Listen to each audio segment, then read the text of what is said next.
Yes, everybody. In today's class, we will be discussing the second phase of this chapter, determinants. हमने अभी तक किया what is determinant, how to find determinant, and what are the various applications of determinant and properties of determinant. यही सब किया. तो ये इस चैप्टर का फेज 1 था. मैं इसको फेज 1 बोलता हूं कि आधा चैप्टर खत्म हो चुका. Today we are going to cover up the second phase, which and the most important part. किधर आज बता के swap Anjali is there. The second phase is basically to find the inverse of a matrix. पर topic ये नहीं है अभी का.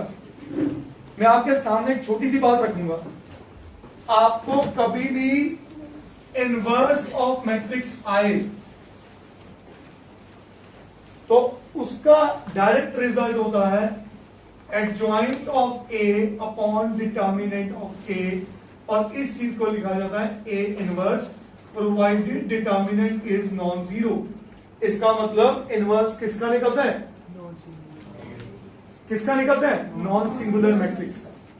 डिटर्मिनेंट जीरो नहीं होना चाहिए, क्योंकि जसनीत अगर डिटर्मिनेंट जीरो हुआ तो भाई ये नॉट डिफाइंड हो जाएगा. यस सो अब मैंने उल्टी चीज शुरू की है इस टॉपिक को समझाने के लिए. अब ये तो आपको निकालना आता है. रह कौन गया? एडजॉइंट. एडजॉइंट की डेफिनेशन क्या कहती है? Adjoint of any matrix A is nothing but transpose of cofactor matrix. यहां पे नया वर्ड आ गया, कोफैक्टर मैट्रिक्स ऑफ ए. अब इसका मतलब एडजॉइंट किस पे डिपेंडेंट हो गया? Cofactor matrix. इनवर्स किस पे डिपेंडेंट है? एडजॉइंट और डिटर्मिनेंट. डिटर्मिनेंट में आता है. एडजॉइंट निकालने के लिए क्या निकालना पड़ेगा? और कोफैक्टर मैट्रिक्स क्या होता है? कोफैक्टर मैट्रिक्स या कोफैक्टर्स इज द पोजीशनल, मैं अपनी भाषा में लिख रहा हूं, कोई मैथमेटिकल भाषा नहीं, positional values of minus of a. अब दैट मीन सारी गेम किस पे है? माइनस. तो आज के मेरे 4 टॉपिक हैं: minor, cofactor, adjoint, agenda, inverse. Agenda किस चीज को सीखने का है? इनवर्स को. आने वाले टाइम में हम इनवर्स डायरेक्टली एक स्टेप में निकालें, और हर साल sure shot inverse is the most important topic, both for boards as well as for children, or especially the properties of adjoint as well as properties of inverse. And सबसे important properties है adjoint. मतलब determinant जो हमने किया है, determinant is not even 20% important as comparative to adjoint. तो इतना important part है. Is that clear? करें शुरू टॉपिक को. So पहला टाइटल दीजिए, minors and cofactors. Minors and cofactors of any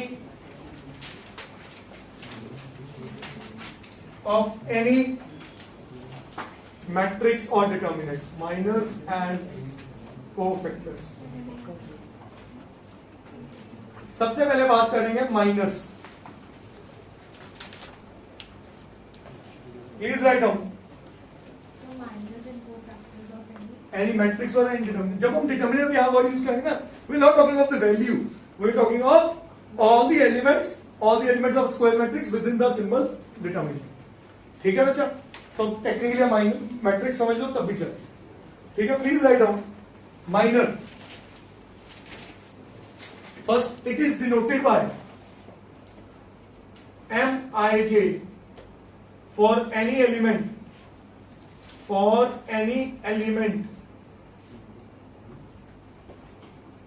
Aij, for any element Aij. इसका मतलब क्या है? हर एलिमेंट का माइनर होगा. क्या ये बात समझ आई? बोलो. हर एलिमेंट का माइनर होगा. पॉइंट नंबर 2 लिखिए. Point number 2, it will delete the row and column. It will delete the corresponding row and column, ऐसे लिख लो ज्यादा इजी रहेगा. It will delete the corresponding row and column of Aij and determinant obtained from the submatrix is called minor. Determinant obtained from the submatrix is called minor of that element. इसका मतलब हमने determinant में यही सब तो किया था. Is that clear? Got it? Minor समझ आ गया ये बात? श्योर? अगला पॉइंट लिखिए cofactor. Cofactor it is represented as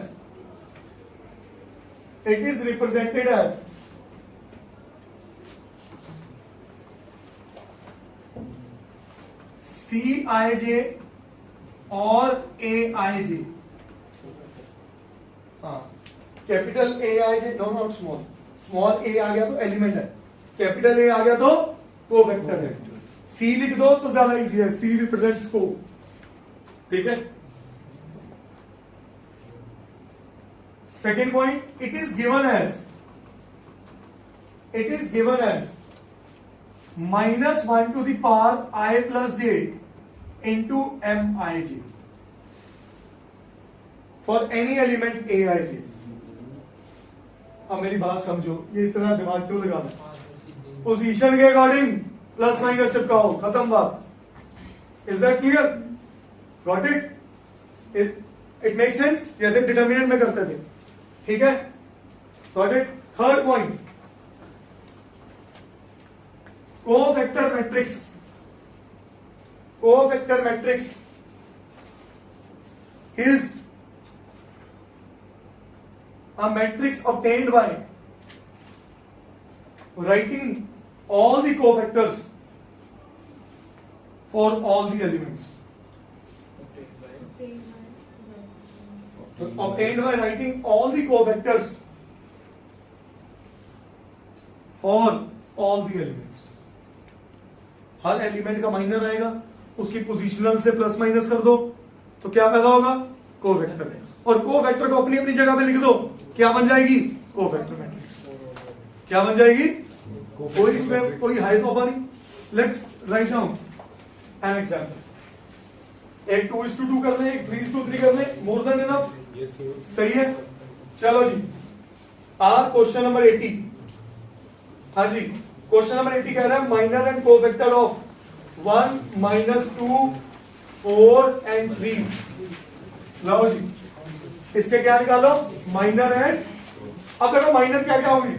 M11, M12, M21 and M22. सही है. M11 समझो पहले. एक क्वेश्चन समझोगे ना, फिर मेरे को कराना ही नहीं पड़ेगा ये टॉपिक. कितना आसान है. M11 के लिए ये एलिमेंट का M11, इसकी कॉरेस्पॉन्डिंग कॉलम और कॉरेस्पॉन्डिंग रो हाई कर दो. एक जो मैट्रिक्स बनी वो क्या बनी? 1:1. और 1:1 मैट्रिक्स का डिटर्मिनेंट क्या होता है? वो खुद होता है. तो टेक्निकली मेरी बात समझो. M11 क्या आ गया? M12 क्या आ गया? इसका क्या आ गया? ये और ये हाइट दिया तो क्या आया?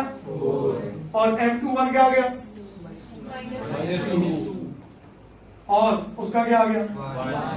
खत्म आ गया. क्या ये बात समझ आई? अगर हाँ जी, दोबारा कराता हूं. इस वन एलिमेंट के लिए इसका कॉलम और इसकी रो हाइट कर दी, अकेला 3 बचा. तो 3 एक 1:1 मैट्रिक्स है और 1:1 मैट्रिक्स का डिटर्मिनेंट वो एलिमेंट खुद होता है. ऐसे ही -2 का क्या बना? -2 का क्या बना? 4. 3 का क्या बना? और 4 का क्या बना? इसका मतलब ये तो काम ही बड़ा आसान था 2:2 में. हाँ भाई, ऑपोजिट एलिमेंट पिक कर लो, वही आपका माइनर था. अच्छा, अब अगर कोई कहे आपको इसका C11 क्या होता? अच्छा, 1 + 1 ऑड और इवन, मतलब sign will not change. Positive negative बोलोगे फंस जाओगे. पॉजिटिव नेगेटिव बोलोगे फंस जाओगे. आपके मन में आएगा नहीं उसका वैल्यू हमेशा पॉजिटिव होगी. नहीं, अगर नेगेटिव है तो नेगेटिव ही रहेगी. तो आपने याद रखना है इवन स्पेस पे, इवन प्लेस पे साइन विल नॉट चेंज, और ऑड स्पेस पे साइन विल चेंज। तो 1 + 1 2, 2 का साइन विल, हाँ जी, अब C12 क्या होगा, साइन चेंज, हाँ जी, C21 -2 का क्या बना 2, और M22 हमने क्या निकाला था 1, और C22 क्या हुआ, नो चेंज, खत्म आ गया। अगर कोई दीपक कल को कहता कि कोवेक्टर मैट्रिक्स बनाओ इसकी ऑफ ए, तो आप क्या लिखते, 3 - 4 2 है। क्या ये बात समझ आई, बोलो, sure? Is this point clear to all? Yes, sir. जल्दी नोट करिए।